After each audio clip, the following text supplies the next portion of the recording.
kepada rakyat mengenai inisiatif dan program yang disediakan oleh sektor kerajaan serta swasta melalui aplikasi dan manfaat jalur lebar. Anda, saya dan semua, ayo kita sama-sama My Digital KKMM, negara yang tercinta.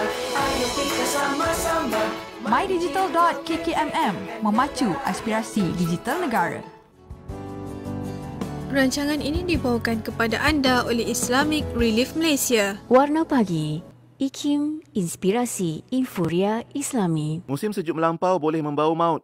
Jom bersama Islamic Relief Malaysia hulurkan sumbangan, berikan kehangatan kepada penduduk Syria dan Afghanistan menerusi kempen Rayuan Musim Sejuk. Hubungi 03 8926 3434 untuk maklumat lanjut. Fikir kemanusiaan, fikir Islamic Relief. Terima kasih untuk anda yang terus mendengarkan kami di IKIM, Inspirasi Inforia Islami. Selamat pagi untuk anda yang mungkin baru saja bersama kami ketika ini, dan kita masih lagi bersama menerusi slot Warna Pagi, dan kita nak bersama menerusi rancangan Suara Kemanusiaan bersama Islamic Relief Malaysia untuk pagi ini ya. InsyaAllah kita nak cerita tentang peranan NGO menghadapi bencana, macam mana fasa pemulihan, usaha-usaha pemulihan ataupun pasca banjir untuk membersihkan kawasan-kawasan rumah yang dilanda banjir sebelum ini giat dijalankan oleh pelbagai pihak, agensi kerajaan, agensi keselamatan, termasuk NGO juga yang turun padang. Jadi hari ini kita nak kongsikan sesi kita bersama dengan CEO Islamic Relief Malaysia yang berbahagia, Brother Haji Zairul Syafuddin Zainal Abidin ataupun Bro Zairul yang sudah pun bersedia di hujung talian kita. Assalamualaikum Brother Zairul. Assalamualaikum warahmatullahi wabarakatuh. Apa khabar semua? Baik, Alhamdulillah sihat. Maaf di luar. It's okay. Mesti macam dekat lokasi je tu agaknya tu kot. Tapi apa pun, Brother Zairul, kita nak kongsikan tentang macam mana agaknya usaha pemulihan pasca banjir kita ni yang dilakukan oleh pelbagai NGO termasuk Islamic Relief Malaysia. Setakat ni macam mana IRM turun padang untuk membantu saudara-saudara kita, Brother Zairul? Ya, silakan. Ya, terima kasih banyak. Alhamdulillah, alhamdulillah. Terima kasih semua. Assalamualaikum. Doakan kami, maafkan kami. Seperti biasa apabila kita turun padang, kita ada pelbagai cabaran yang kita hadapi. Berhadapan dengan benda yang berisiko, berhadapan dengan penerima manfaat yang memerlukan bantuan, sokongan dan sebagainya, berhadapan dengan pelbagai birokrasi dan juga yang suatu dengannya lah. Alhamdulillah, itu adalah biasa. Baik, jadi Masya Allah. Jadi kalau boleh saya teruskan. Okey? Boleh, silakan. Apabila maknanya kita berada sekarang ni 5 ataupun 6 negeri yang terkesan, dan sehingga ke hari ini 35,000 yang terkesan kan. Di mana lebih daripada 233 PPS masih lagi dibuka di Pahang, Selangor dan juga Kelantan. Pahang statistik yang tertinggi ya. Selangor yang kedua. Okey. 24 sehingga sekarang. Baik. Saya nak sebut dari 1984 sehingga sekarang, peranan Islamic Relief masih lagi sama untuk membantu mereka yang memerlukan, sama ada yang terkena bencana ataupun faktor kemiskinan. Yang itu clear. Okey? Baik, terputus ya. Okey. Kemudian setakat ini alhamdulillah kita berjaya menggerakkan lebih daripada 215 orang sukarelawan daripada 19 hari bulan Disember lagi. Okey. Ke mana kita terlibat di 10 lokasi tumpu alhamdulillah. Dari Kampung Jambu di Kajang, Kampung Seri Aman di Puchong, Taman Muhibah di Sungai Chua, Batu 10 Hulu Langat, PPS Bukit Badung di Bestari Jaya, sehinggalah ke Bandar Bukit Raja, Kampung Parit Mahang di Jeram, Kampung Perigi Nenas di Pulau Indah, Kampung Kebun Bunga Batu 3 Shah Alam, Lorong 4 Kampung Seri Puchong, Kampung Sungai Sekamat, dan juga kita tidak pernah melupakan di Pahang, di Mentakap. Impact dari segi bantuan banjir kita sekarang, kita sudah membantu lebih daripada 6,000 orang, dan mungkin akan ditanya apa bentuk bantuan. Saya cerita dululah, dia terbagi kepada satunya bahan-bahan in-kind ataupun bahan-bahan yang bukan wang ringgit, sukarelawan dan juga tenaga, of course bantuan keuangan, dan satu lagi yang orang selalu lupakan ialah bantuan psikososial. Yang ini memberikan bantuan mental ataupun memberikan semangat balik kepada mereka yang ingin meneruskan kehidupan mereka. Sangat mencabar. Baik, itu maknanya itu baik. bentuk bantuan yang dah pun digerakkan khususnya oleh Islamic Relief Malaysia, termasuk lokasi-lokasi yang Brother Zairul sebutkan tadi, ke mana agaknya sukarelawan kita, para petugas dan keluarga besar Islamic Relief Malaysia dah turun membantu. Dan mungkin kalau kita nak cerita dari sudut kerja pasca banjir ni, macam-macam juga usaha yang dah dijalankan, termasuk ada yang semalam kabarnya rakan-rakan ikon kemanusiaan dan juga keluarga Islamic Relief ada masak-masak juga untuk disampaikan pada penerima manfaat ataupun penerima bantuan. Mungkin boleh cerita sikit dalam fasa sekarang ni, apa yang betul-betul benar-benar diperlukan Brother Zairul untuk usaha kita ni? Okey, satu saya nak sebut, kita, bagi kami di Islamic Relief Malaysia masih lagi fasa kecemasan. Apabila tahu hujan lebat pada 18 Disember malam dan 19 Disember pagi, saya sudah declare kecemasan emergency secara dalaman di dalam operasi kami di kalangan staf. So apa yang berlaku ialah kami sekarang ni berada masih dalam fasa kecemasan. Saya nak sebut, bila fasa kecemasan ni kita bagi-bagikan tugas kita. Ada yang akan terus berhubungan dengan penderma. Ada yang terus untuk memastikan staf dan sukarelawan dapat diatur untuk turun ke lapangan. Ada yang terus untuk memastikan bahawa kita berhubungan dengan rakan-rakan pelaksana tempatan. Yang pentingnya ialah bantuan itu kena sampai cepat, secepat mungkin supaya mereka yang perlu dibantu boleh dibantu. So bila kita declare ataupun bekalan, kita kena buat tender, quotation dan sebagainya. Kali ini tak perlu. Dia maknanya special case. Sampaikan. Sebab kita nak benda tu sampai dan mengurangkan birokrasi ataupun SOP kita. Kemudian dalam ceritakan tentang persoalan tadi, keperluan utama, tadi soalan tentang keperluan utama ke? Keperluan utama. Ya. Keperluan utama dalam keadaan sekarang ni saya bagi kepada dua lah. Satu fizikal, yang keduanya psikososial ataupun mental. Okey. Fizikal ini seperti biasalah, kita tengok makan minum dia, kesihatan dia, rumah dia yang dalam masa beberapa jam terus hancur, roboh dan sebagainya. Of course keuangan untuk mereka meneruskan perniagaan mereka. Ya, dan dia jadi terbagi kepada dua lah, fizikal, tapi juga yang penting juga di situ adalah psikososial. Jadi sebab itulah istilah yang kami gunakan ialah bangkit semula. Bagaimana maknanya kita boleh memainkan peranan sebagai NGO dan sebagai semua sekali, kita kena bangkit semula supaya recovery proses dan rehabilitation proses ini dengan izin dapat diteruskan dengan seefektif dan hingga hari ke-23 saya berada di Aceh untuk mengangkat jenazah, evakuasi jenazah yang berpuluhan ribu di kawasan Punya Blancet dan sebagainya. Saya hanya boleh katakan apa yang sedang kita lalui pada hari ini sebagai cicit tsunami. Tsunami. Ya, satu, tetapi kita juga pada ni rakyat diuji dengan masalah COVID yang belum selesai.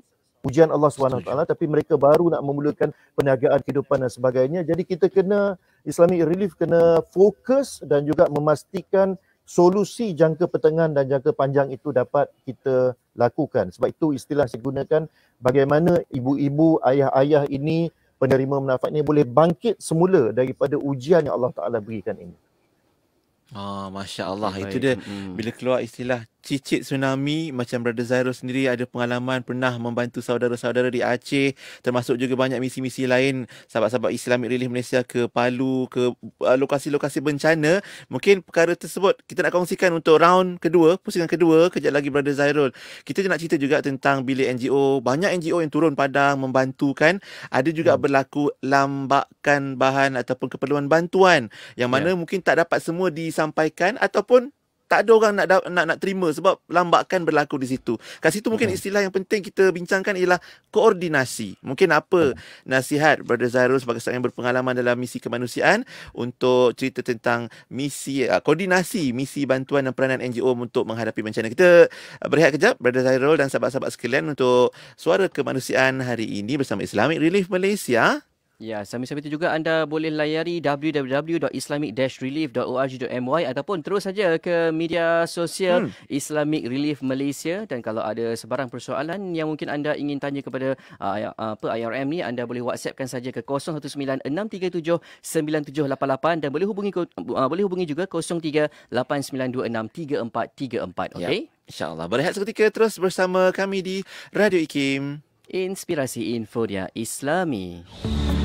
permohonan adalah dipelawa daripada warga negara Malaysia yang berkelayakan untuk mengisi jawatan pembantu takbir percetakan grade N19 di Institut Kefahaman Islam Malaysia IKIM. Calon-calon hendaklah warga negara Malaysia dan berumur tidak kurang daripada 18 tahun, memiliki SPM, SPMV atau kelayakan yang diiktiraf setaraf dengannya, mempunyai pengalaman kerja tidak kurang daripada 2 tahun dalam pentadbiran pejabat di sektor awam atau swasta, mempunyai kemahiran dalam membuat reka letak buku, penggunaan software Adobe Photoshop, Illustrator dan InDesign, kepujian bahasa Malaysia, sekurang-kurangnya grade C termasuk lulus ujian lisan pada peringkat sijil pelajaran Malaysia atau kelulusan yang diiktiraf setaraf dengannya. Calon-calon yang berminat boleh mengemukakan permohonan kepada unit modal insan atau hubungi 03-6204-6374. Tarikh tutup permohonan sebelum atau pada 10 Januari 2022.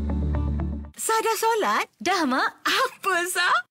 Tadi bukan main lawa lagi dengan lipstiknya, dengan foundationnya. Dah bersih saya cuci, Mak. Apa, Sah? Cepatnya. Jangan buat main-main lah. Tak sah wuduk nanti. Mak, Sah kan pakai Nuraisa. Nuraisa ni kan kosmetik mesra wuduk. Senang nak bersihkan dan nak tanggalkan. Apa, Sah? Nuraisa lah, Mak. Nuraisa. Nuraisa, Nuraisa, kosmetik mesra wuduk. Tidak kira di mana jua, kami sentiasa bersama anda. IKIM, Inspirasi Inforia Islami. Anda masih lagi bertemankan Pia dan juga Hazwan untuk Warna Pagi. Selamat pagi semua dan kita kembali untuk pusingan seterusnya menerusi segmen Suara Kemanusiaan bersama Islamic Relief Malaysia pagi ini. Kita ada tajuk tentang peranan NGO menghadapi bencana dan bersama kita CEO Islamic Relief Malaysia iaitu Brother Zairul Syafuddin Zainal Abidin pagi ini ya. InsyaAllah Brother Zairul pun dan sahabat-sahabat Islamic Relief Malaysia dan juga ikon kemanusiaan pun macam-macam lokasi dah dibantu dan juga macam-macam usaha. Tapi mungkin pandangan dan mungkin nasihat dan juga cadangan Brother Zairul tentang koordinasi NGO termasuk juga syarikat-syarikat korporat yang turun padang membantu kan. Macam mana kita nak koordinate biar bantuan dapat sampai pada pihak yang betul, waktu yang betul dengan perkara yang betul. Silakan. Ya, terima kasih banyak. Kembali. Ya, Zuan ya. Baik. So dia punya koordinasi itu yang pertamanya adalah dalam bentuk dalaman, yang keduanya adalah bentuk luaran. Okey? Boleh dengar ya? So koordinasi dalam bentuk dalaman ini ialah di kalangan kaki tangan sendiri dan juga sukarelawan. Kita atur siapa yang akan buat liputan, siapa yang akan buat penilaian. Ingat ya, penilaian, assessment dengan izin, penilaian. Saya ulang, penilaian itu sangat penting supaya kita jangan pergi lambakkan benda. Kami melihat banyak kali dan malangnya di Malaysia masih lagi berlaku. Dalam keadaan ni kita pergi lambakkan benda yang kita tak nak. Sangat menyusahkan. Saya minta tolong sangatlah. Kalau nak bagi, biarlah nak jadi sukarelawan dan memberi, biarlah kita ada ilmu. Jadi sini kami sentiasa memberikan insya-Allah ilmu dan saya yakin rakan-rakan NGO lain juga membuat sedemikian juga. Kita kena buat fundraising, kita kena atur sukarelawan dan kita kena rancang. Itu dalaman. Dari segi luaran juga ialah kita berkomunikasi dengan PPS. Dengan malahan kami berada di dalam WhatsApp group untuk yang dipanggil Rakan Natma. Jadi dalam itu ada pelbagai pihak korporat dan juga ada pelbagai penderma, ada pelbagai maknanya pemegang taruh dari pihak kerajaan sendiri. Jadi sebagai NGO kita terhad. Kita maknanya tidak boleh nak menggerakkan keseluruhan aset, keuangan kita terhad dan sebagainya. Tetapi agenda kita ialah untuk meneruskan, membantu orang tanpa ada kepentingan peribadi dan sebagainya dan bantuan itu sampai secepat mungkin. Okey? Jadi tetapi masing-masing kena memainkan peranan. Semua orang ada peranan. Mengikut kuasa yang diberi, mengikut mandat yang diberi, mengikut bajet yang diberi, mengikut kepakaran yang diberi. Sebab itu saya bagi contoh tadi tentang kepakaran, mungkin ada NGO yang ada pakaran tentang mental, tentang kestabilan jiwa. Peranan yang boleh dibuatkan hanya dengan kehadiran anda, dengan senyuman anda, dengan perbualan anda sambil kita buat kerja pembersihan itu, kan? Kita mendengar luahan, hanya menadah telinga kita. Jadi benda-benda itu dengan kehadiran kita sangat membantu kepada mereka. Contohnya Hajah Lin yang sekarang ni berada di lorong 4, bagaimana kita sehingga 6 hari membersihkan rumah dia, yang maknanya naik lokasi tumpu kita di lorong 4 ya, di kampung Seri Puchong yang melibatkan sehingga 1000 keluarga. Di lorong 4 itu sendiri semua rumah tenggelam dalam masa hanya 4 jam. Begitu. Ya. Dan lorong 4 ini merupakan lembah yang paling rendah. Sebab itulah kita fokus, kita pergi ke situ dan bagi kami, itulah yang kami katakan kepada Hajah Lin ni, anggaplah kami sebagai keluarga.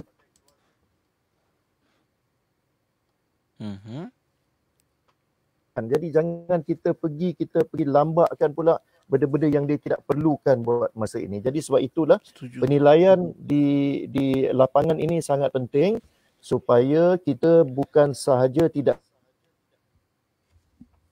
cukup dengan hanya niat baik, tetapi kaedah dan cara kita lakukan itu juga kena betul supaya matlamat itu sampai. Dan kita juga sebenarnya mendapat keluhan juga daripada ketua kampung, daripada MPKK.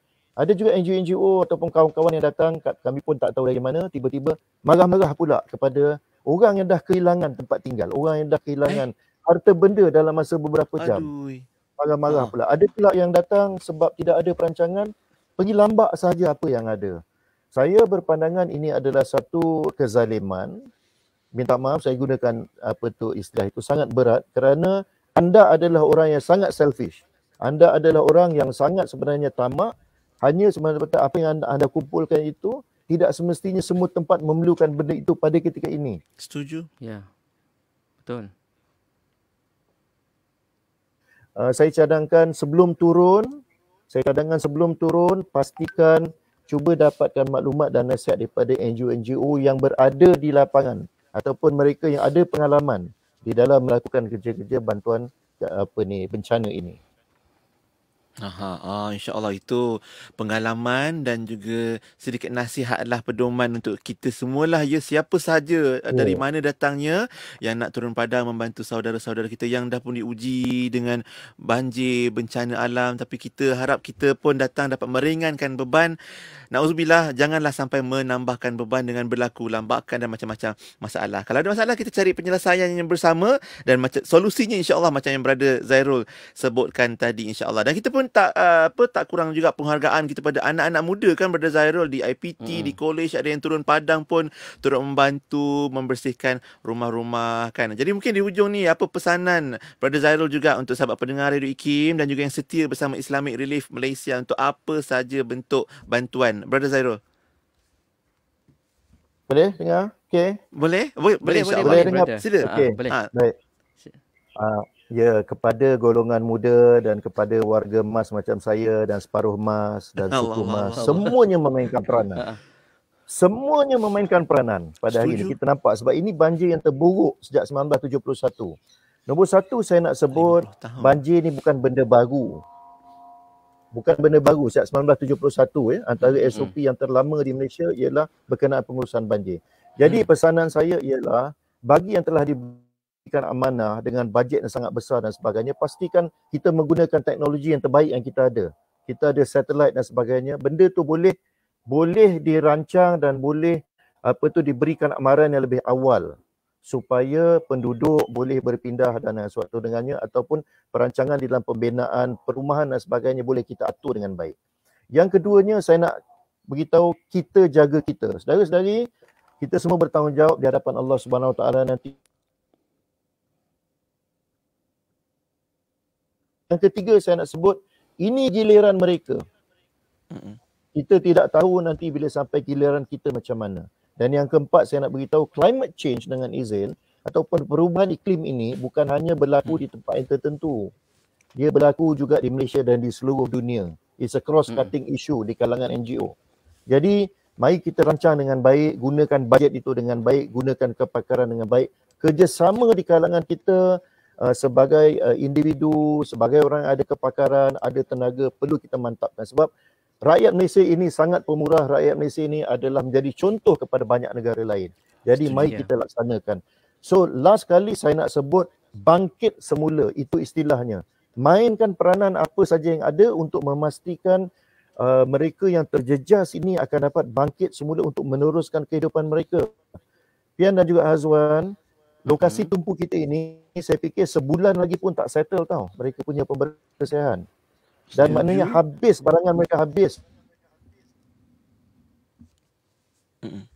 Telah dibeli, beras telah dibeli, makanan yang tak sempat dimakan habis diselut dalam masa beberapa jam.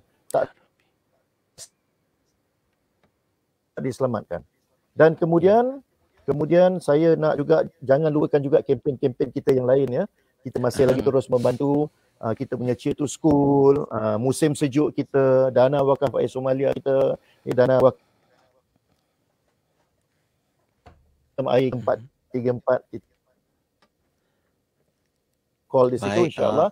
Dan jangan lupa kita ada platform atas talian kita di Launch Good, Shopee, Tak Cenggu dan sebagainya. Fikir Kemanusiaan, Fikir Islamic Relief. Terima kasih kerana menyokong Islamic Relief.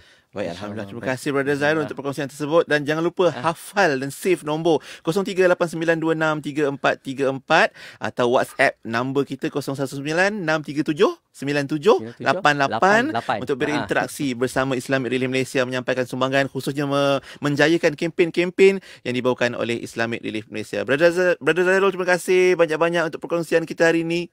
Mungkin dimudahkan urusannya insya-Allah ya. InsyaAllah. Jumpa lagi pada Zairul InsyaAllah. Assalamualaikum warahmatullahi wabarakatuh. Terima kasih. Itu dia Tuan CEO Islamic Relief Malaysia kita pagi ni yang berkongsikan kisah peranan NGO dalam menyantuni mangsa-mangsa banjir. Ada SOP, ada kelebihan-kelebihan yang kita manfaatkan supaya ramai dapat manfaat sebaik mungkin insya-Allah. Ya, dan pasti perkongsian untuk Suara Kemanusiaan bersama Islamic Relief Malaysia menutup tirai untuk edisi tahun 2021 ni dan juga tirai Isnin terakhir 2021 ni. Dan pastinya terima kasih untuk sahabat-sahabat semua yang terus temankan kami seawal jam 6 pagi sampailah sekarang. Pastinya selepas ni Yati akan kembali bersama anda menerusi perkongsian aspirasi 10.1 bermula dengan rancangan Persona di Zara. Pian suka Yati dah kembali.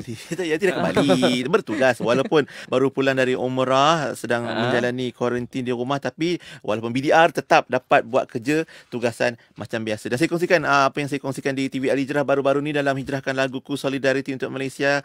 Hadis Nabi yang Nabi sallallahu alaihi wasallam sebutkan, man kana fi hajati akhihi, siapa yang menunaikan hajat saudaranya, kana Allahu fi hajati, Allah akan tunaikan hajat-hajatnya. Jadi marilah kita jadi insan yang prihatin sentiasa dan sokmo. Okey, dan esok insyaAllah kita jumpa lagi, banyak lagi perkongsian yang bakal kami bawakan. Dan sehingga itu, Assalamualaikum warahmatullahi wabarakatuh. InsyaAllah jumpa lagi.